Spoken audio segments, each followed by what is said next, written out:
Welcome my QT students. Welcome to another session of practice for quantitative aptitude section. You can download the practice set from the Telegram group CAT-XAT-MBA or directly watch the solutions, whichever you prefer. Okay, you can definitely download the practice set and solve it in the limited time given. Okay, so let us start the solutions.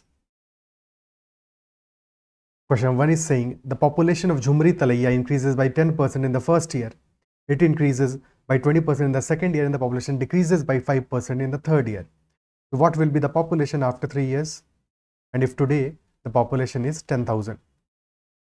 तो पहले तो 10% से increase कर रहा है, 10% in the first year, then 20% in the second year, and then 5% से decrease कर रहा है in the third year. So if population is 10,000 at present, after first year this will be increasing by 10%, यानी कि 1,000 से increase करेगा. This will become 11,000. Then second year this will increase by 20%. 20% is 1 by 5 और 1 by 5 आ जाएगा 11,000 का 2,200, तो 13,200 हो जाएगा population.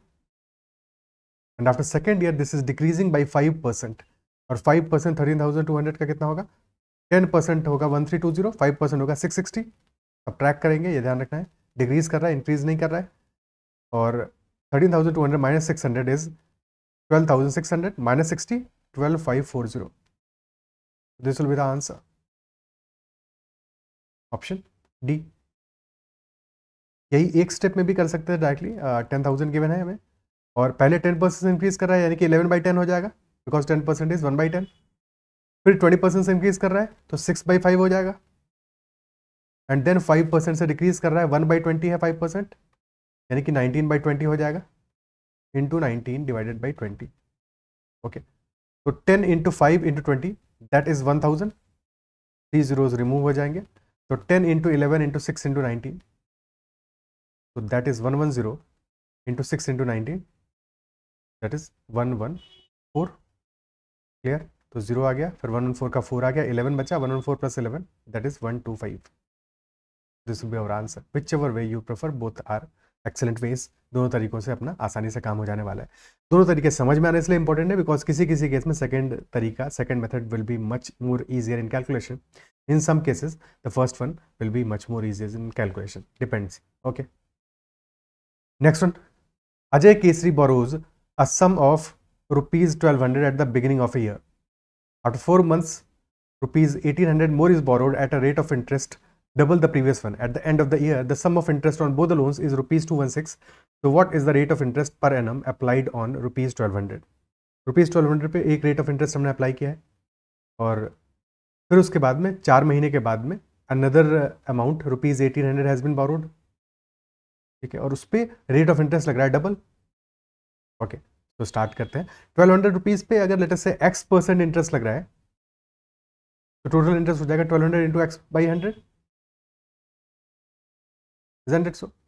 Then 1,800 रुपीज पे डबल लग रहा है इंटरेस्ट, यानी कि 2x लगेगा, 2x बाई 100. बट पॉइंट ये है 1,800 रुपीज आफ्टर 4 months बोरो किया है, यानी कि 8 months का ही इंटरेस्ट लगेगा, तो 8 by 12 से भी मल्टीप्लाई करेंगे बिकॉज पूरे ईयर का इंटरेस्ट नहीं लग रहा है. This will be interest on 1,800 और दोनों का जो एडिशन है that is equal to rupees 216. क्या ये इक्वेशन क्लियर है? ओके, तो 1,200 इंटू एक्स बाई 100, 2 0 से 2 0 उड़ गए, 12x आ गया, प्लस यहाँ पे तुम्हारा 2 0 से 2 0 यहाँ भी उड़ गए, 18 इंटू 2 इंटू 8 by 12, तो ये तो 2 by 3 हो गया, फिर 3 से 6 बचा, तो 6 into 4 24x that is equal to 216, यानी कि 36x इज इक्वल टू 216. और clearly x is equal to 6 आ गया यहाँ पे, 6%. और हमें x की वैल्यू तो निकालनी है, तो ऑप्शन बी आंसर आ जाएगा. अगर बिकॉज 1,200 रुपीज़ पे जो अप्लाई हो रहा है और वो x% है, अगर 1,800 रुपीज़ पे पूछता तो 2x आंसर होता. ये छोटी सी बात है जो ध्यान रखनी है, तो हमारा आंसर उस केस में 12% हो जाता. Is that clear? Next question, question number 3. Round trip tickets to a tourist destination are eligible for a discount of 10% on the total fare.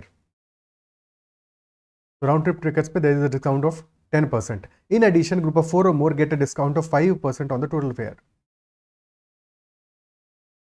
तो अगर 4 या उससे ज़्यादा का ग्रुप जाता है तो भी 5% का एडिशनल डिस्काउंट होता है टोटल फेयर पे. If the one way single person fair is rupees 100, then a group of 5 tourists purchasing round trip tickets will be charged at how much.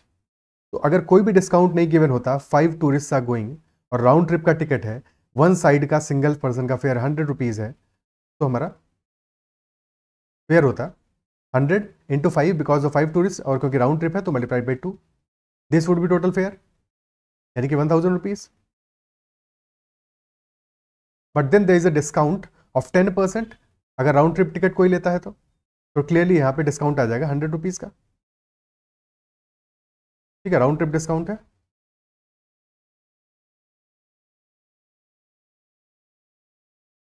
And very important, the discount is on the total fare 1000 rupees. In addition, group of 4 or more get a discount of 5% of the total fare.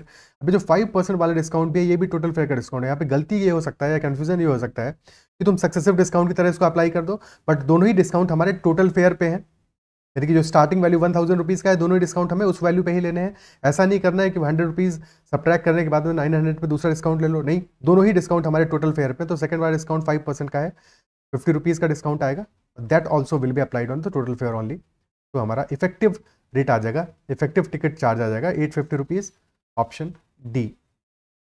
Is it clear? ठीक है, next question. If 70 is removed from the data, 60, 68, 72, 70, 74, 78 and 76, तो median of data पे क्या change आएगा? सबसे पहले इनको एक इंक्रीजिंग ऑर्डर में लगाते हैं मीडियन फाइंड आउट करने के लिए। कितने वैल्यूज है हमारे?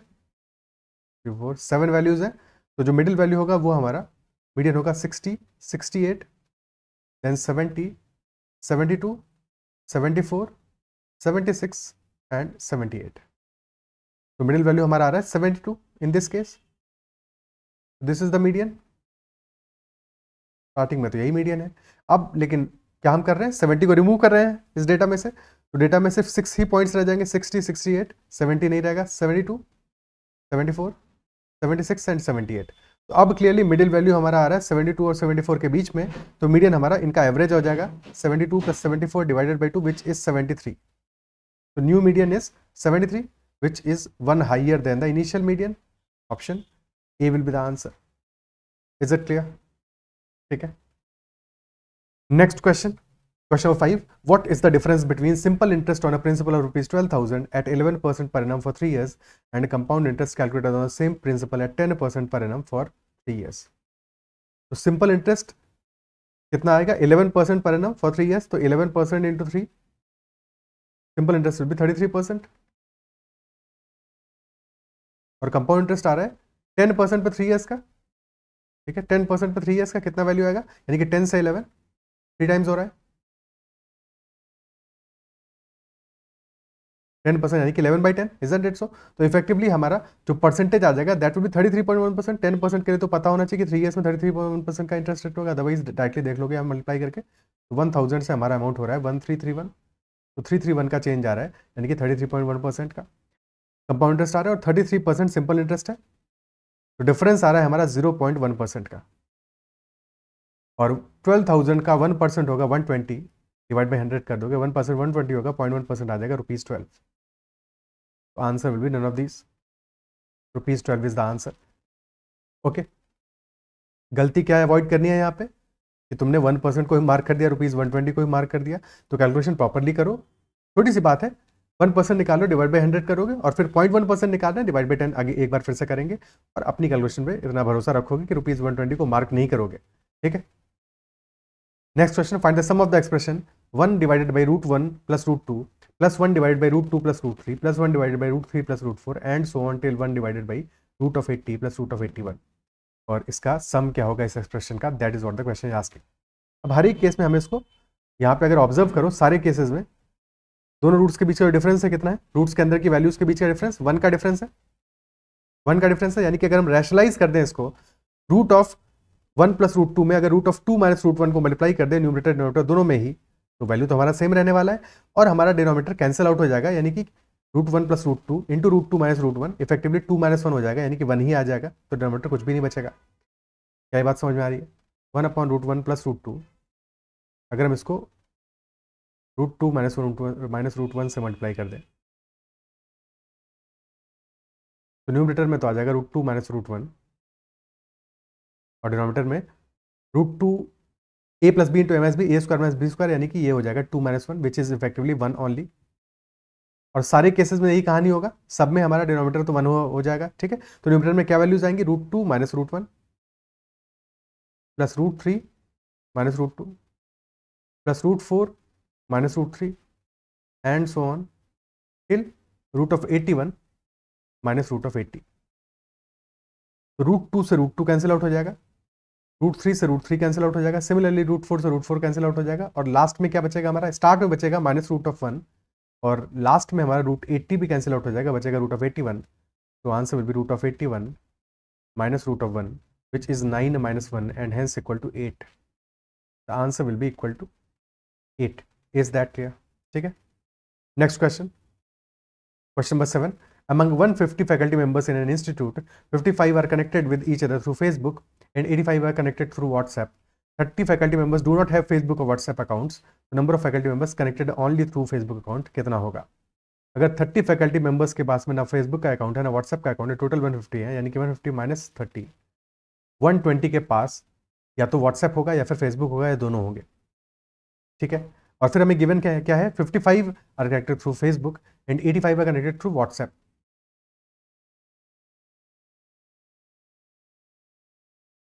So if this is the group for Facebook and this is the group for WhatsApp,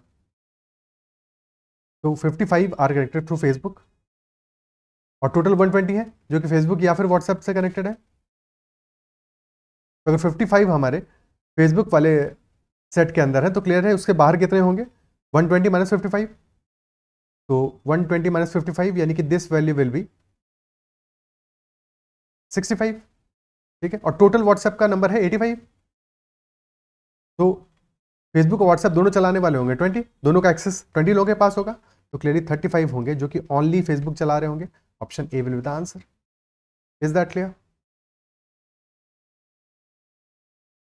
ठीक है, यही बात अगर हम इक्वेशन से समझते तो नंबर ऑफ पर्सन्स जो कि फेसबुक का एक्सेस है जिनको, प्लस नंबर ऑफ पर्सन्स जिनको व्हाट्सएप का एक्सेस है, माइनस जिनको कि दोनों का एक्सेस है क्योंकि दोनों में डबल काउंट हो रहे हैं, Facebook intersection WhatsApp, this will be equal to 120, this is equal to 120, और हमें नंबर्स गिवन है 55 एंड 85, तो यहाँ से हमारा इंटरसेक्शन की वैल्यू निकल आएगी और उससे बाकी सारी वैल्यूज निकल आएंगी। क्लियर है?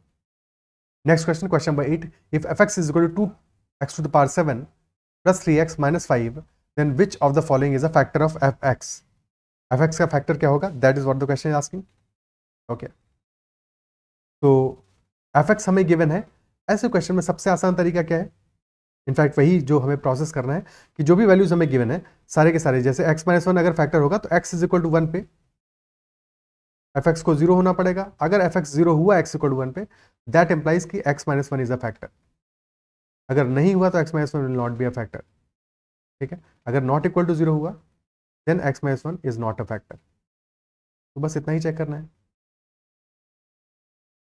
तो अगर x - 1 factor x equal to 1 पे फैक्टर होना चाहिए, ठीक है। तो x इक्वल 1 पुट करोगे यहाँ पे, क्लियरली f ऑफ 1 क्या आ जाएगा हमारा, 2 × 1 to the power 7 यानी 1 ही आ जाएगा, प्लस 3 × 1 माइनस 5, तो दैट इज इक्वल टू 0 यानी कि x - 1 इज अ फैक्टर, यही आंसर हो जाएगा। क्लियर? नहीं होता तो फिर हम x इक्वल टू -1 पे चेक करते हैं, x इक्वल टू 5/2 पे चेक करते हैं और फिर लास्ट में अपना x³ + 8 पे भी चेक करते हैं। Is that clear?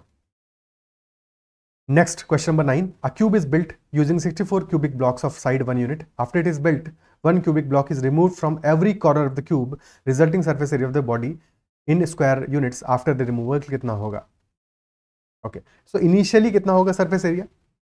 64 cubic blocks है और हर एक का साइड है 1 यूनिट, हर एक का साइड है 1 यूनिट। 64 क्या है? दैट इज 4 का क्यूब, इनकी बेसिकली 4 क्रॉस 4 क्रॉस 4 का हमारा एक क्यूब है, isn't it so initially? कोई दिक्कत इसमें? ठीक है, 4 क्रॉस 4 क्रॉस 4 का हमारा क्यूब है। अब इससे डायग्राम नहीं बनाएंगे, समझ गए होगे बात को। ओके,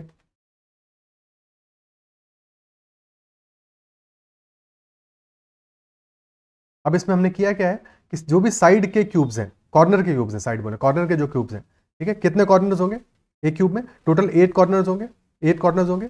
हमेशा क्यूब को, जैसे तुम किसी कमरे में बैठे हो, ऑब्वियसली जो भी कमरे में बैठोगे, इन जनरल वो कमरा हमारा रेक्टेंगुलर होगा या क्यूबॉइडल होगा, क्यूबॉइडल होगा, इजंट इट सो? तो क्यूबॉइड में सीधे देख सकते हो कितने कॉर्नर्स है, 8 कॉर्नर्स, इजंट इट सो? और किसी एक कॉर्नर के क्यूब को हम रिमूव कर रहे हैं, ओके। उसके बाद में क्वेश्चन पूछ रहा है कि सरफेस एरिया कितना आएगा, ओके। सो जब भी किसी क्यूब को तुम रिमूव करोगे उसके बाद में क्या बच जाने वाला है, क्या बच जाने वाला है? किसी भी क्यूब में अगर ऑब्जर्व करोगे तो कितने फेसेस विजिबल होते हैं, कितने फेसेस विजिबल हैं? 3 फेसेस आर विजिबल। एक तो ये फेस हो गया, second face and third face, total 3 faces are visible. और जब एक क्यूब को तुम रिमूव कर दोगे तो अंदर जो खाली बचेगा वहां भी 3 फेसेस विजिबल होंगे, इजंट इट सो?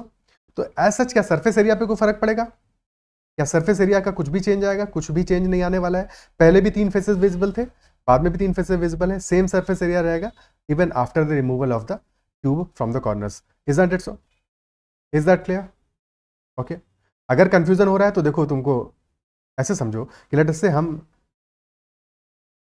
क्यूब, इस वाले क्यूब को रिमूव किया है, टॉप राइट वाले क्यूब को रिमूव किया है, ठीक है, टॉप राइट वाले क्यूब को रिमूव किया है, और हम उसी क्यूब के अंदर बैठे हुए हैं, ठीक है, तुम उसी क्यूब के अंदर बैठे हुए हो।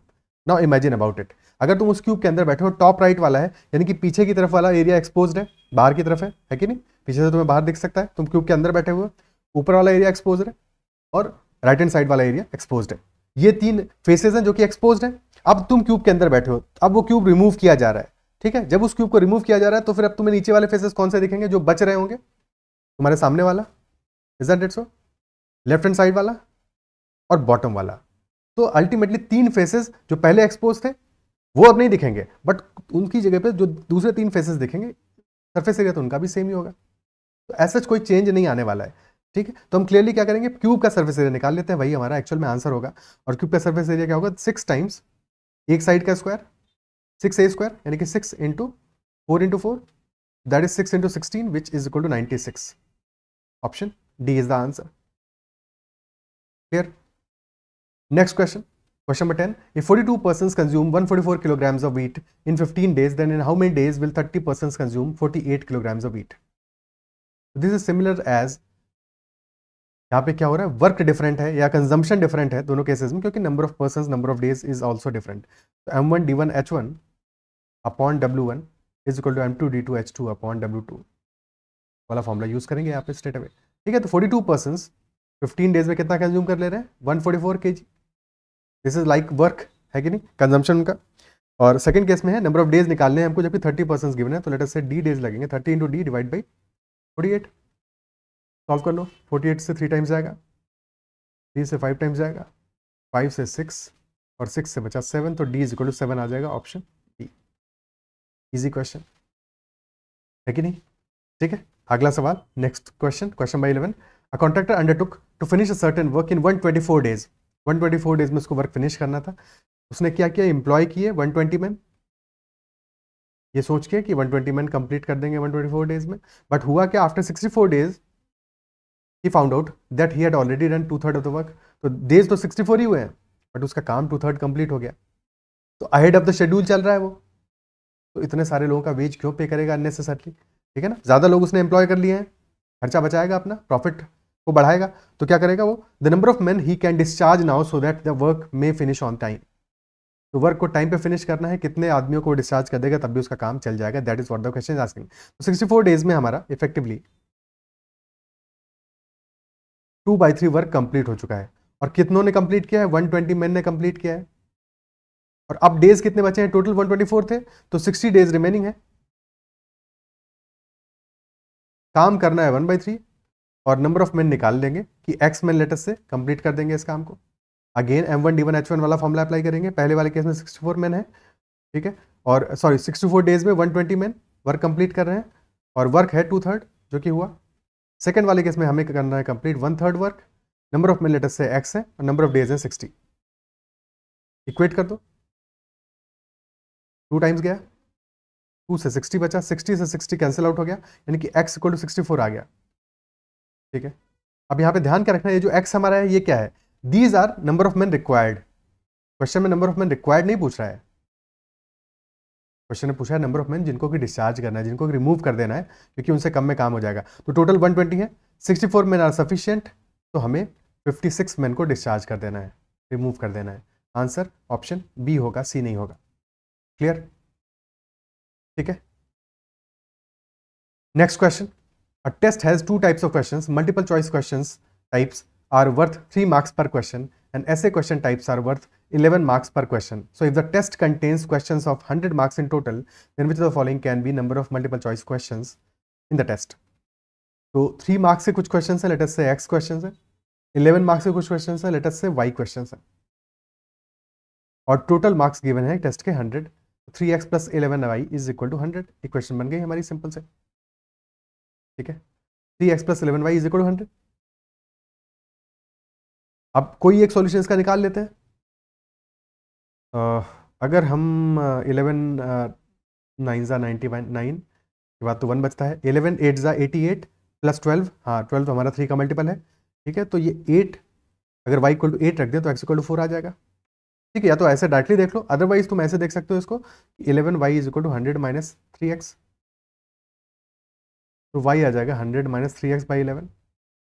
अब x की वैल्यूज पुट करके देख लो, x इक्वल टू 0 पे सॉल्यूशन नहीं आएगा, 1 पे नहीं आएगा, 2 पे नहीं आएगा, 3 पे नहीं आएगा, 4 पे आ जाएगा 100 माइनस 12 बाई, हाँ बिल्कुल आ रहा है. ठीक है, अब एक सॉल्यूशन तुमने निकाल लिया, इसके बाद हमको पता है अगला सॉल्यूशन कब आएगा, जबकि क्रॉस में यहाँ पे हम 11 ऐड कर दें, 4 में 11 या तो ऐड कर दें या 11 सब्ट्रैक्ट कर दें, तो नेक्स्ट सॉल्यूशन आ जाएगा. 11 ऐड करोगे 15 आएगा, सब्ट्रैक्ट इसलिए नहीं करेंगे क्योंकि सब्ट्रैक्ट करते ही हमारा वैल्यू निगेटिव में आ जाएगा और नंबर ऑफ क्वेश्चंस निगेटिव में नहीं होंगे कभी भी. ठीक है, तो दैट इज वाई 4 प्लस 11 15, और क्योंकि यहाँ पे 11 ऐड किया है तो यहाँ पे हमें 3 सब्ट्रैक्ट करना पड़ेगा, वैल्यू आ जाएगी 5. सेम प्रोसेस फिर रिपीट करेंगे, 15 में 11 ऐड करो आ जाएगा 26, और यहाँ पे 3 सब्ट्रैक्ट करेंगे आ जाएगा वैल्यू 2. अब एक और बार अगर हम 3 सब्ट्रैक्ट करेंगे तो वैल्यू निगेटिव में आ जाएगा, तो हमारे पास 3 ही सॉल्यूशंस आने वाले हैं यहाँ पे. Only 3 solutions will be there. या तो हमारे एमसीक्यू क्वेश्चंस 4 होंगे और ऐसे टाइप क्वेश्चंस 8 होंगे. ठीक है, एमसीक्यू और ऐसे टाइप या तो 4 और 8 होंगे, या फिर 15 और 5 होंगे, या फिर 26 और 2 होंगे. क्वेश्चन ने पूछा है which of the following can be, तो हमारा आंसर होगा option B. Option B clearly match कर रहा है. ठीक है, ये तो हो गया इक्वेशन बना के सॉल्व करना, बट एज सच इस क्वेश्चन में हम इक्वेशन नहीं बनाते. क्यों नहीं बनाते? क्योंकि ये क्वेश्चन उससे भी ज़्यादा आसान है. स्ट्रेट अवे हम यहाँ पे वैल्यू से देख लेते, ऑप्शन से देख लेते. पहला वाला ऑप्शन पुट करते तो 12 × 3 36, बचे 64 marks, not a multiple of 11, तो क्लियरली आंसर नहीं होगा. 15 के केस में 15 × 3 45, बच गया 55 which is a multiple of 11, तो ये हमारा सॉल्यूशन हो जाएगा. और एंड सो ऑन, जब भी मिल गया सॉल्यूशन अपना तो खत्म हो गया क्वेश्चन. अदरवाइज बाकी ऑप्शंस को भी चेक करते. क्लियर? तो डायरेक्टली ऑप्शंस को देख के ये क्वेश्चन ज़्यादा आसानी से हो जाएगा, बट इक्वेशन वाला तरीका समझ में आना चाहिए. तो रहता अगर पूछता है कि कितने नंबर ऑफ केसेस बन सकते हैं, तो 3 केसेस बन रहे हैं हमारे. Next question number 13. Arun, Gulab, Neel and Shweta must choose one shirt from pile of 4 shirts coloured red, pink, blue and white respectively. तो 4 कलर की शर्ट्स हैं, red, pink, blue and white, और अरुण, गुलाब, नील और श्वेता को शर्ट्स चूज करनी है out of them. Arun dislikes the colour red and Shweta dislikes the colour white. Arun को red नहीं चाहिए, रेड नहीं पसंद उसको, और श्वेता को व्हाइट नहीं चाहिए. Gulab and Neel like all the colours. Gulab और नील को कोई समस्या नहीं है, किसी भी कलर की शर्ट दे दो वो तो पहन लेंगे. In how many different ways can they choose the shirts so that no one has a shirt with the colour he और शी डिसलाइक्स. ठीक है, तो कितने तरीकों से हम शर्ट को चूज कर सकते हैं सो दैट किसी को भी उसके नापसंद वाली शर्ट नहीं मिले. That is what the question is asking. तो केसेस बनाते हैं यहाँ पे. एक चीज तो पक्का है कि अरुण को रेड नहीं चाहिए, श्वेता को व्हाइट नहीं चाहिए. तो अगर हमें ऐसे केसेस में केस बनाना है तो ये ध्यान रखना है कि केस का जो स्टार्टिंग है, यानी कैलकुलेशन का जो स्टार्टिंग है, वो हमारा उसी पर्सन से होना चाहिए जिसका डिसलाइक है किसी ना किसी पे, यानी कि जिसका सिलेक्शन इन जनरल नहीं होगा, वो कुछ भी सेलेक्ट नहीं करेगा. तो गुलाब और नील हमारा स्टार्टिंग पॉइंट नहीं होंगे. स्टार्टिंग पॉइंट वो पर्सन होगा जिसको कि कोई कलर नापसंद है. फॉर एग्जाम्पल, श्वेता को व्हाइट नापसंद है, अरुण को रेड नापसंद है. ठीक है, तो हम केस बनाते हैं. केस 1 हमारा बन सकता है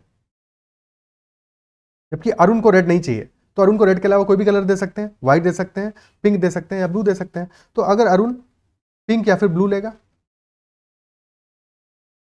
एक ये केस हो सकता है. और केस 2 हो सकता है हमारा जबकि अरुण व्हाइट लेगा. व्हाइट वाला केस हम क्यों सेपरेटली कंसीडर कर रहे हैं? क्योंकि जब अरुण व्हाइट ले लेगा तो फिर श्वेता के लिए कोई टेंशन नहीं है, श्वेता कोई भी कलर चूज कर सकती है. Isn't it so? That is why हमने सेपरेटली चूज किया व्हाइट वाले को. और जब अरुण पिंक या ब्लू लेगा तो श्वेता, तो फिर अगला निशाना हमारा रहेगा श्वेता. फिर श्वेता सेलेक्ट करेगी बिकॉज श्वेता को व्हाइट नहीं चाहिए. पहले वाले केस में अरुण पिंक या ब्लू में से कोई भी एक लेगा तो उसके पास 2 चॉइसेस है, अरुण के पास 2 चॉइसेस है. ठीक है, और क्योंकि श्वेता व्हाइट नहीं चूज करेगी तो अब अरुण ने कोई एक कलर चूज कर लिया, 3 कलर्स बचे हैं, बट श्वेता को 3 में से व्हाइट नहीं चाहिए, ठीक है। अरुण ने पिंक और ब्लू में से कोई एक चूज कर लिया, सबसे पहले हमने अरुण से चूज करवाया, पिंक या ब्लू में से कोई एक चूज कर लिया, 2 तरीके थे सेलेक्ट करने के, उसके बाद फिर श्वेता से चूज करवाया। श्वेता अब जो भी इसने कलर चूज कर लिया है, एक कलर पिंक और ब्लू में से बचा होगा, ठीक है, एक कलर पिंक और ब्लू में से बचा होगा, एक बचा होगा व्हाइट और एक बचा होगा अपना रेड, ठीक है। तो श्वेता को कोई भी एक चूज करना है बट व्हाइट वो चूज नहीं करेगी, तो यानी कि श्वेता के पास 2 ऑप्शंस अवेलेबल है, कोई भी एक चूज कर लिया उसने। अब इसके बाद में किसी भी एक से चूज करवा लो, गुलाब और नील में तो कोई समस्या ही नहीं है, लेटर से गुलाब ने चूज किया तो गुलाब के पास अब बचे हुए 2 ऑप्शंस अवेलेबल है और नील के पास तो एक ही ऑप्शन बचा होगा। टोटल वेज आ गए हमारे 2 × 2 × 2 यानी कि 8 वेज आ गए। क्या बात क्लियर है? और जब अरुण ने व्हाइट चूज कर लिया, ठीक है, तो अरुण ने व्हाइट चूज कर लिया, ये तो पक्की बात है, एक ही तरीके से चूज करेगा क्योंकि व्हाइट चूज किया है उसने। इसके बाद में अब जो कलर्स बचे हैं, 3 कलर्स बचे हैं, 3 पर्सन बचे हैं, किसी को किसी भी कलर से कोई टेंशन नहीं है, तो आप 3 फैक्टोरियल तरीकों से अरेंज कर सकते हो, यानी कि 6 वेज आ जाएंगे। तो आंसर अपना आ जाएगा 8 + 6 which is equal to 14, option D. Is that clear? ठीक है, अपना आंसर आ जाएगा ऑप्शन डी। क्या बात समझ में आती है? इसी बात को समझने का एक और तरीका है, उससे भी देख लेते हैं कि इन जनरल अगर कोई भी किसी का अगर रेस्ट्रिक्शन नहीं होता, कोई भी किसी का डिसलाइक नहीं होता, तो नंबर ऑफ वेज कितने होते हैं? सब नंबर ऑफ वेज होते हैं हमारे 4 फैक्टोरियल यानी कि 24, बट डिसलाइक तो है। अब अरुण को रेड कितने तरीकों से मिल सकता है? अरुण को रेड कितने तरीकों से मिल सकता है? अरुण को हमने रेड पकड़ा दिया तो क्लियर है, सिमिलर ऐसा ही केस बनेगा, अरुण को रेड मिल गया 3 फैक्टोरियल तरीकों से, बाकी सबको कुछ भी दे दो, ठीक है, यानी कि 6 तरीकों से मिल सकता है। सिमिलरली श्वेता को व्हाइट कितने तरीकों से मिल सकता है? 3 फैक्टोरियल तरीकों से मिल सकता है, यानी कि 6 तरीकों से मिल सकता है। बट इसमें कुछ केसेस ऐसे होंगे जबकि अरुण को भी रेड मिला होगा और श्वेता को भी व्हाइट मिला होगा, तो उन केसेस को भी देख लेते हैं। अरुण को मिला रेड और श्वेता को मिला व्हाइट, तो 2 लोगों को हमने फिक्स कर दिया, बचे हुए 2 लोगों के लिए 2 ही तरीके बचे, तो ऐसे 2 तरीके होंगे, 2 केसेस होंगे जबकि अरुण को रेड मिला है और श्वेता को व्हाइट मिला है, उनको सबट्रैक्ट करना पड़ेगा। तो 12 टोटल केसेस हुए, -2 करोगे तो 12 - 2 यानी कि 10 ऐसे केसेस हैं जो कि नॉट डिजायरेबल है। नॉट डिजायरेबल है क्योंकि उसमें या तो अरुण को रेड मिला है या श्वेता को व्हाइट मिला है, या अरुण को रेड और श्वेता को व्हाइट दोनों को गड़बड़ आइटम मिल गया है जो उनको नहीं चाहिए। तो इन 10 केसेस को 24 में से सबट्रैक्ट कर देंगे, 24 - 10 हमारा आंसर आ जाएगा 14। Is this method clear? ठीक है, ये हमारा हो गया method number 1 and this is method number 2।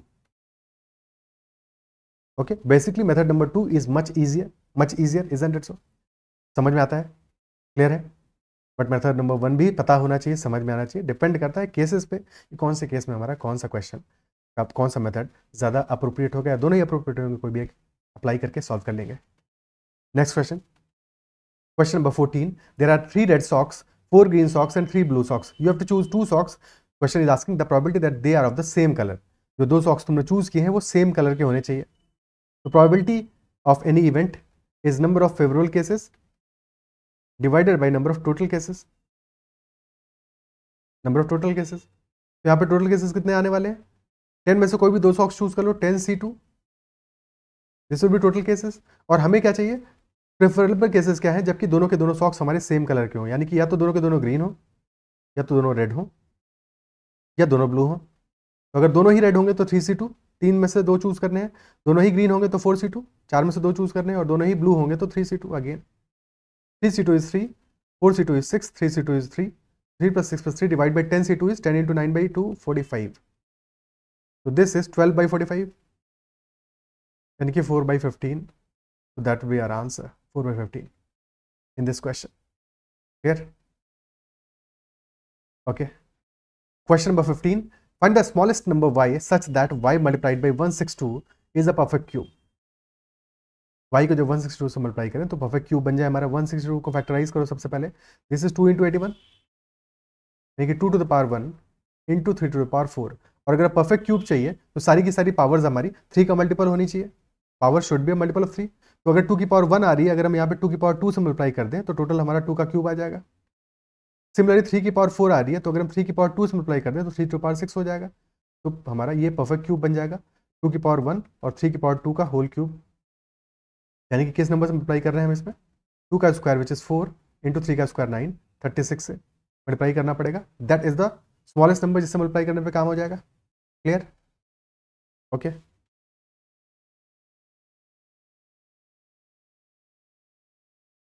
ठीक है। अगर डिवाइड करना होता तो क्या करते? अगर डिवाइड करना होता तब क्या करते?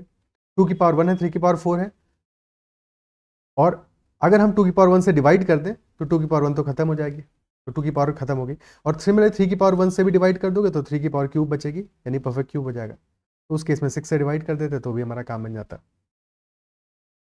Question number 16, find the number of even factors of 1080। 1080 के इवन फैक्टर्स चाहिए। सबसे पहले 1080 को फैक्टराइज कर देते हैं। 1080 2 इंटू 540 इंटू 2 इंटू 270, तो 2 का क्यूब इंटू 135 बचा, 3 से 45, फिर 3 15, फिर 3 5, तो दिस इज 2 का क्यूब इंटू 3 का cube into 5 to the power 1। This is the factorisation of 1080। हमें चाहिए number of even factors, even factors चाहिए। तो इवन फैक्टर के लिए क्या कंडीशन होना चाहिए कि factor must be divisible by 2, और अगर डिविजिबल बाई 2 है यानी कि इवन होना चाहिए, और अगर इवन है तो क्लियर सी बात है कि 2 का मल्टीपल होना चाहिए, इजंट इट सो? यानी 2 की पावर 0 नहीं होनी चाहिए। That is what the condition is. 2 की पावर 0 नहीं होनी चाहिए, बाकी सब कुछ चलेगा। तो अगर 2 की पावर 0 नहीं हो सकती है तो 2 की पावर 1 हो सकती है, या 2 या 3, यानी 2 की पावर के लिए 3 ऑप्शन अवेलेबल हैं। सिमिलरली 3 की पावर उसमें या तो 0 हो सकती है, या 1 या 2 या 3, तो 3 की पावर के लिए 4 ऑप्शन अवेलेबल हैं। और 5 की पावर या तो 0 होगी या फिर 1, तो 5 की पावर के लिए 2 ऑप्शन अवेलेबल हैं। 3 into 4 into 2, answer will be 24 factors. 24 factors, option B. Okay, ठीक है। Next question, question number 17, a number when divided by 12 gives the remainder 8, when the same number is divided by 48, number of possible remainders क्या होंगे? कितने possible reminders हो सकते हैं? तो अगर 12 से डिवाइड कर रहे हो, रिमाइंडर आ रहा है 8, ठीक है। तो लेट अस से हमें बिल्कुल भी आइडिया नहीं है, तो हम कैसे इस क्वेश्चन को हैंडल करेंगे, कैसे टैकल करेंगे? तो ऐसे नंबर्स सोचो जिनको कि 12 से डिवाइड करें और रिमाइंडर 8 आए। सबसे छोटा ऐसा नंबर क्या होगा? That will be 8। Smallest such number will be equal to 8। अगला नंबर आएगा, 12 मिलाते जाओ, नंबर बढ़ाते जाओ, प्लस 12 कर दो, 20। 20 को डिवाइड करोगे 12 से, तब भी 8 आएगा रिमाइंडर। नेक्स्ट नंबर 12 बढ़ाते जाओ, नंबर बढ़ाते जाओ, तो आ जाएगा 32, then 44, 56, 68, 80, 92 and so on and so on. Clear है? अब इन नंबर्स को अगर हम 48 से डिवाइड करेंगे तो रिमाइंडर क्या आने वाला है? जो भी नंबर 48 से छोटे हैं उनमें जो नंबर है उतना ही रिमाइंडर आएगा, वहां पे तो कोई टेंशन ही नहीं है। तो 8 को डिवाइड करेंगे 48 से तो रिमाइंडर क्या आएगा? 8 आएगा। 20 के केस में 20 आएगा, 32 के केस में 32, 44 के केस में 44, और फिर 56 को डिवाइड करोगे, 56 को 48 से डिवाइड करोगे, रिमाइंडर कितना आएगा? 56 डिवाइड बाई 48, रिमाइंडर आएगा 8, यानी कि अगेन 8 आ गया। साइकिल हमारी रिपीट होना चालू होगी, ठीक है। 68 को डिवाइड करोगे 20 आएगा, तो साइकिल क्लियरली हमारी रिपीट हो रही है, यानी कि 8, 20, 32 and 44, these are the 4 possible cases, 4 possible remainders. Option अपना ऑप्शन डी आ जाएगा, ठीक है। क्लियर है? और क्यों हो रहा है ऐसा? बिकॉज 12 इंटू 4 इज 48, तो 4 के बाद में साइकिल रिपीट हो जाएगी। 4 ही केसेस बनेंगे हमारे रिमाइंडर्स के, उसके बाद में सेम साइकिल फिर से रिपीट होगा, 8, 20, 32 एंड 44 का, एंड सो ऑन। क्लियर है? Next question, question number 18, a certain number of chocolates are divided among Ajay, Sujay and Vijay such that Ajay gets 1/5 of the what Sujay and Vijay together get, Sujay gets 1/4 of what Ajay and Vijay together get, and if Sujay gets 3 chocolates more than Ajay, तो how many chocolates are in total with the 3 of them? पहला condition हमें बता रहा है कि अजय को 1/5 total chocolates मिलता है जो कि सुजय और विजय को मिला है, यानी कि अजय और सुजय प्लस विजय का, अगर सुजय और विजय को 5 चॉकलेट्स मिली है तो अजय को मिली होगी 1, यानी कि रेशियो आएगा 1:5 का। और अगर रेशियो आ रहा है 1:5 का, यानी कि टोटल चॉकलेट्स हमारी 6 यूनिट्स होंगी, 6 यूनिट्स होंगी, इजंट इट सो? और अगर टोटल चॉकलेट 6 यूनिट्स है, यानी कि जो हमारा टोटल चॉकलेट्स का नंबर होगा, क्योंकि वही एक्चुअल में हमसे आंसर वही पूछा है, that must be a multiple of 6। यही बात समझ में आती है कि मल्टीपल ऑफ 6 होगा, क्योंकि अगर इतनी सी बात समझ में आ रही है तो हमें ये तो क्लियर है कि ऑप्शन बी आंसर नहीं हो सकता, ऑप्शन डी आंसर नहीं हो सकता, क्योंकि चॉकलेट्स तो नंबर ऑफ चॉकलेट्स तो इंटीजर में ही होगा। सेकंड केस हमें गिवन है कि अगर सुजय को 1/4 मिल रहा है, यानी कि सुजय को अजय और विजय का 1/4 मिल रहा है, अगर अजय और विजय को 4 मिलेंगी तो सुजय को मिलेगी 1, लेकिन number of chocolates will be multiple of 5 also. Isn't it so? आप और कोई ऑप्शन तो कटेगा नहीं, 60 और 90 में से ही कोई एक आंसर होगा अपना, ये बात तो क्लियर है। यहां तक बात समझ में आती है, ठीक है? यहां तक क्लियर है? तो पहले वाले केस में आ रहा है मल्टीपल ऑफ 6, सेकंड में आ रहा है मल्टीपल ऑफ 5, 6 और 5 दोनों का मल्टीपल हो, ठीक है। यानी कि अगर हम मल्टीप्लाई कर दें पहले वाले केस में 5 से और सेकंड में मल्टीप्लाई कर दें 6 से, यानी कि टोटल चॉकलेट्स अगर हमारी 30 हो जाए, 30 यूनिट्स हो जाए। क्लियर है? तो पहले वाले से 5 मल्टीप्लाई किया, यानी कि अजय को कितनी मिलेंगी, 5 मिलेंगी 30 में से, और सुजय को मिलेंगी 6 × 1 यानी कि 6 मिलेंगी। टोटल 30 है, तो अजय को 5 मिल गई, सुजय को 6 मिल गई, बची कितनी, 30 - 11 19 बच गई, तो 19 मिलेंगी विजय को। तो this must be the ratio 5, 6 और 19 का। फिर क्वेश्चन कह रहा है सुजय को मिली है 3 चॉकलेट्स ज़्यादा अजय से। हमारे रेशियो में ये वैल्यू कितना आ रहा है, डिफरेंस आ रहा है 1 का, कि अगर अजय को 5 चॉकलेट मिले, सुजय को 6 चॉकलेट मिले, तो विजय को मिलेगी 19, टोटल होगा 30। बट एक्चुअल में सुजय के पास 3 चॉकलेट ज़्यादा है देन अजय, तो दिस 1 यूनिट का difference is equal to 3 chocolates, यानी कि 1 unit is equal to 3 times, 30 × 3 total chocolates हमारी 90 होंगी। Option C. Clear? Total chocolates will be equal to 90। कोई समस्या? Next question, if x is equal to 199 then x into x square plus 2x plus 1 is equal to what? x into x square plus 2x plus 1, x square plus 2x plus 1 क्या है, that is nothing but x plus 1 का whole square. और अगर x हमारा 199 है तो x plus 1 तो फिर 200 है, दिस इज 199 इंटू 200 का होल स्क्वायर, तो क्या हो जाएगा 40,000। तो 199 इंटू 4,000 40,000, और 199 इंटू 4 कितना होगा, that is 200 into 4 minus 4, isn't it so? So that is 800 minus 4 यानी कि 796। जीरो का ध्यान रखना है, बाद में 4 जीरो आएंगे, तो this will be the answer 7960000, option B. Clear? Next question, question number 20. A room of dimensions 24 meter across 15 meter has a veranda all around it. If the width of the veranda is 8 meters, तो area क्या होगा, area क्या होगा?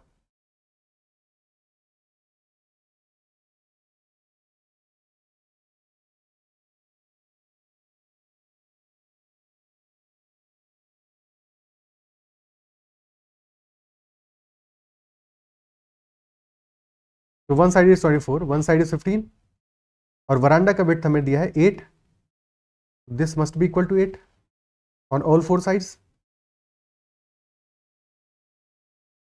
ठीक है, और हमें चाहिए इस पोर्शन का एरिया।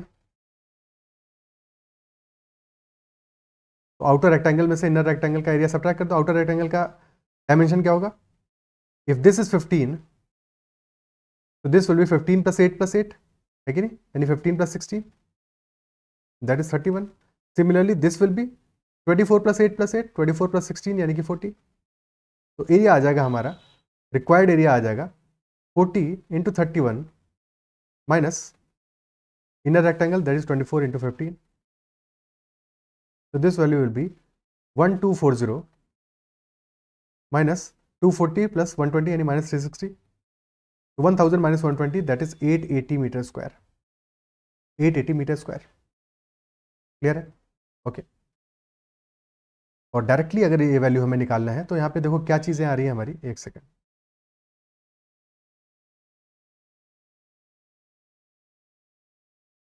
पूरा का पूरा जो हमें पेरीमीटर गिवन है उसके बाहर तो हमारा 8 विड्थ का वरांडा बन ही रहा है, ठीक है, बट उसके अलावा ये 4 एडिशनल स्क्वायर्स और हैं, these 4 additional squares are also there. तो हम एरिया अपना कह सकते हैं perimeter multiplied by width of the veranda plus इस हर एक स्क्वायर का एरिया क्या होगा, डब्ल्यू स्क्वायर, विड्थ का स्क्वायर, तो प्लस 4w स्क्वायर,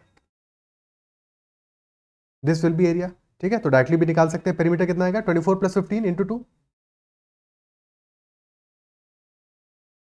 तो this into 8 plus 4 × 8 × 8, this will be our answer. Answer तो ऑप्शन यही आना है, कोई टेंशन की बात नहीं है। क्लियर है? Okay.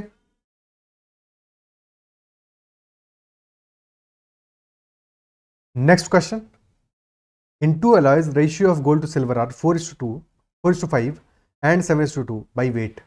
How many kilograms of the first alloy and of the second alloy should be mixed together to obtain 54 kilograms of a new alloy, जिसमें कि इक्वल कंटेंट हो गोल्ड का भी और सिल्वर का भी, यानी गोल्ड और सिल्वर का रेशियो 1:1 हो। एलिगेशन लगा देते हैं स्ट्रेट अवे। तो फर्स्ट अलॉय में हमारा अलॉय 1 में गोल्ड और सिल्वर का रेशियो कितना है 4:5, अलॉय 2 में गोल्ड और सिल्वर का रेशियो है 7:2, यानी कि टोटल अगर 9 है तो 9 में से गोल्ड 4 है, 4 यूनिट्स है यानी 4/9 है, और टोटल अगर सेकंड वाले केस में 9 है तो 9 में से गोल्ड है 7 यूनिट्स यानी कि 7/9 है। तो फर्स्ट अलॉय में गोल्ड है 4/9, सेकेंड अलॉय में गोल्ड है 7/9, और हमें गोल्ड चाहिए कितना है, हाफ चाहिए, यानी 1/2 चाहिए, इजंट इट सो? तो या तो 1/2 लिख दो, बट ज़्यादा आसान क्या है, क्योंकि डिनोमीटर हमारा ये कंसर्न है, उसको रिमूव करना पड़ेगा। तो अगर हमें हाफ गोल्ड चाहिए, तो अगर 9 यूनिट्स टोटल होगा, तो उसमें से गोल्ड कितना होना चाहिए, 4.5, है कि नहीं? तो 4.5/9 भी तो लिख सकते हैं यहाँ पे। क्या इस बात को समझ पा रहे हो, अप्रिशिएट कर पा रहे हो, कि बजाय 1/2 लिखने के और 1/2 लिख के फिर सारी चीज़ों को रैशनलाइज करने के लिए 18 से मल्टीप्लाई करोगे, उतना कहानी करोगे, तो सीधे से 4.5/9 लिख दो, क्या दिक्कत है? क्या ये बात समझ में आ रहा है? ठीक है, अब इसके बाद में एलिगेशन लगा देते हैं। तो 4.5, अब डिनोमीटर का कोई टेंशन नहीं है, सब में 9 है। 4.5 - 4 इज 0.5 एंड 7 - 4.5 इज 2.5। रेशियो आ गया 2.5 और 0.5 का डेसिमल हटा दो, तो 25:5 यानी 5:1 की रेशियो में मिक्स करेंगे अलॉय 1 और अलॉय 2 को, और टोटल हमारा 6 यूनिट्स आ रहा है, और 6 यूनिट्स इज इक्वल टू कितना, टोटल कितना वेट दिया है हमें, 54 किलोग्राम्स, यानी कि 6 units is equal to 54 kg। तो 1 यूनिट आ जाएगा हमारा 9 kg। तो पहला वाला अलॉय चाहिए 5 × 9 यानी कि 45 kg, और सेकंड वाला अलॉय चाहिए 1 × 9 यानी कि 9 kg। Option A is the answer. Is that clear? ठीक है, कोई दिक्कत?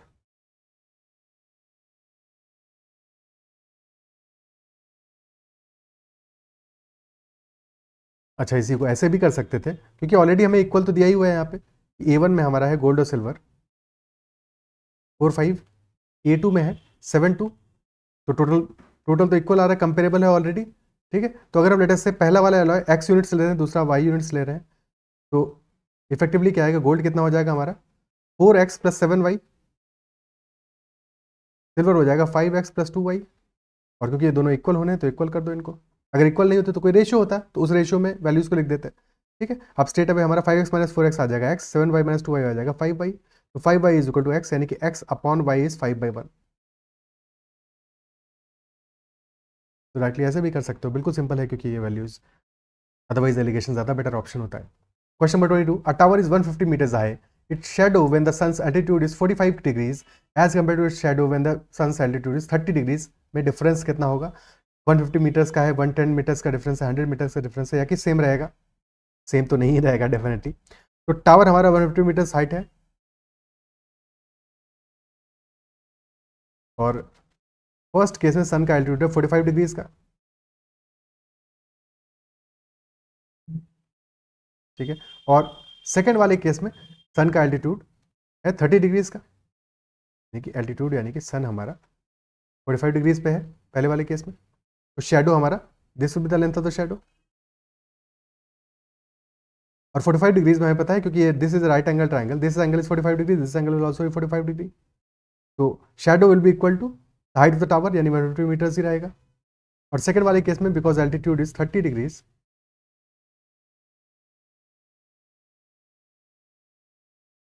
this angle is 30 degrees, so this angle will be 60. Okay, and if this angle is 30 degree, 30 degree सामने वाला side है 150, so this side base will be 150√3, 150√3, तो difference कितना आएगा? This difference will be 150 into √3 - 1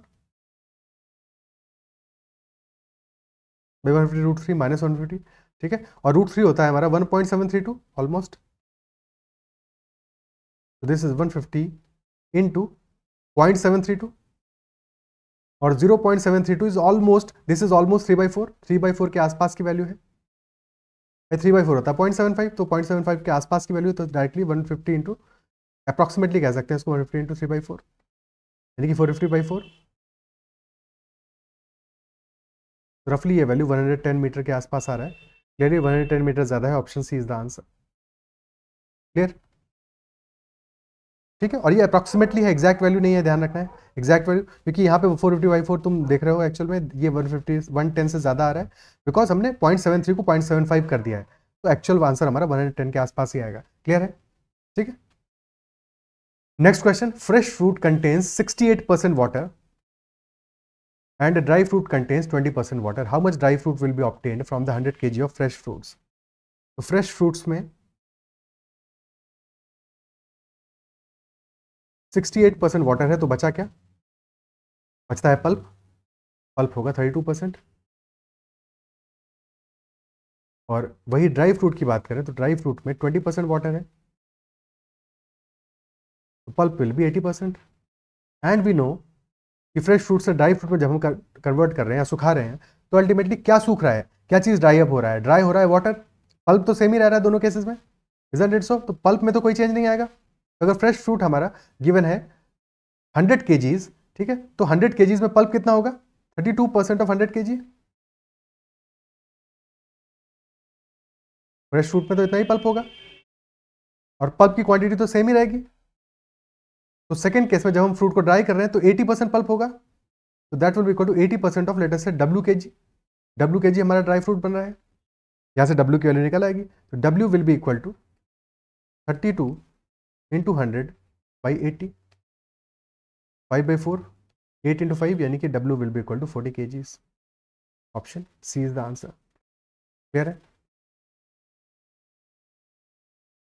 ठीक है।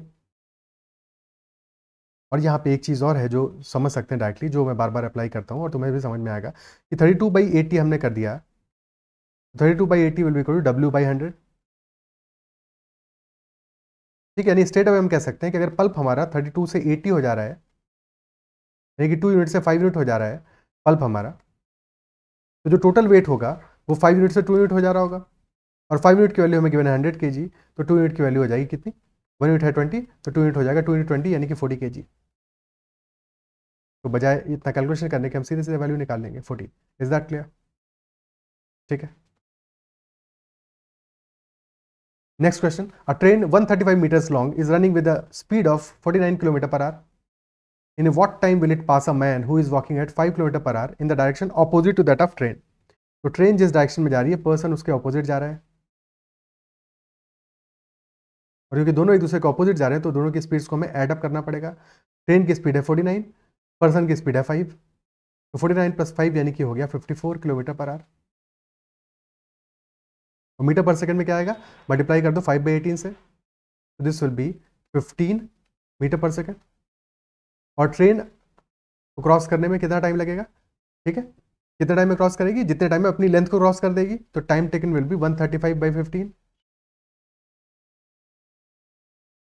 Which is 9 seconds। 9 seconds will be the answer. Is that clear?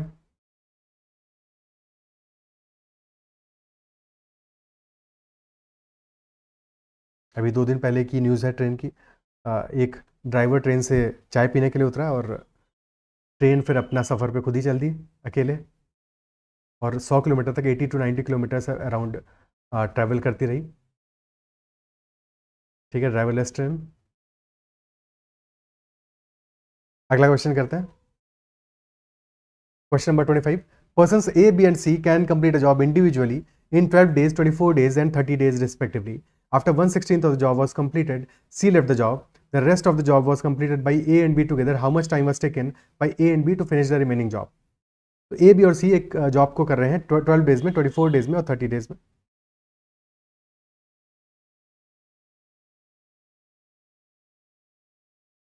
One 16 job complete होने के बाद में C ने जॉब को छोड़ दिया, तो ये काम कर सकते हैं हम, पूरा का पूरा वर्क निकाल लें। 12, 24, 30 का एलसीएम क्या आएगा? 120 आएगा, तो 120 हमारा टोटल वर्क हो गया। और ए, बी और सी की एफिशिएंसी आ गई, ए की एफिशिएंसी आ गई 10, बी की आ गई 5 और सी की एफिशिएंसी आ जाएगी 4। अब 116 जॉब कंप्लीट हो गया है, सी ने जॉब छोड़ दिया है, बचा हुआ काम ए और बी को अकेले करना है, तो यानी कि बचा हुआ वर्क हुआ कितना? 120 × 15/16, और ए और बी को साथ में करना है, तो time taken will be equal to work divided by time, work divide by efficiency, और एफिशिएंसी ए और बी की मिलाई कितनी होगी? 10 + 5 15, 15 से 15 कैंसिल आउट हो गया, 120/16, 8 से 15 आएगा, नीचे 2 आएगा, यानी कि 7.5 days will be the answer. Option A, option A. Clear? ठीक है। ऐसा इस क्वेश्चन में सी का कोई रेलेवेंस था नहीं, लेकिन नहीं, क्योंकि सी वैसे भी 1/16 जॉब के बाद में छोड़ ही के जा ही रहा है, तो हमको ये पता है कि हमारा काम सिर्फ ए और बी सही है। ए 12 डेज में वर्क कर रहा है, बी 24 डेज में वर्क कर रहा है, तो तुम डायरेक्टली भी सी को बिल्कुल इग्नोर कर सकते हो। ठीक है, वैसे इग्नोर कर सकते हो जैसे सी ने काम को इग्नोर किया है 116 जॉब के बाद में, ठीक है। तो ए 12 डेज में कर रहा है, बी 24 डेज में कर रहा है, वर्क को 24 ही मान लो, 24 ही मान लो वर्क को। तो ए की एफिशिएंसी 2 आ गई, बी की 1 आ गई, और वर्क बचा है हमारा 24 इंटू 15/16, और दोनों की एफिशिएंसी मिला के डिवाइड बाई 3, तो 24 इंटू 5/16 यानी कि 15/2, डेटा में आ जाएगा 7.5। तो सी वाला जो थोड़ा सा एक्स्ट्रा मगजमारी है वो नहीं करनी पड़ेगी, इजंट इट सो, क्योंकि सी की कोई ज़रूरत ही नहीं है। सी जब काम को इग्नोर कर रहा है तो हम क्यों ना सी को इग्नोर करें, हमें भी तो वही करना पड़ेगा, हमें अगर अपना काम फास्ट करना है तो, है कि नहीं? क्लियर है? तो these were all the questions from the particular set, from the second set of quantitative section. I believe session आपको पसंद आएगा, क्वेश्चन समझ में होंगे, हर एक क्वेश्चन में कहीं पे डाउट नहीं रहा होगा। अगर किसी भी क्वेश्चन में कहीं पे डाउट है तो जरूर कमेंट में मेंशन करना। सेशन अच्छा लगा हो तो जरूर फीडबैक देना, सेशन को लाइक जरूर करना, और अगर आपने चैनल सब्सक्राइब नहीं किया है तो जरूर कर लेना। You can also connect me Telegram at ADITYAKT and join the Telegram group that is CAT XAT MBA. That's all for this session. Bye bye. Take care.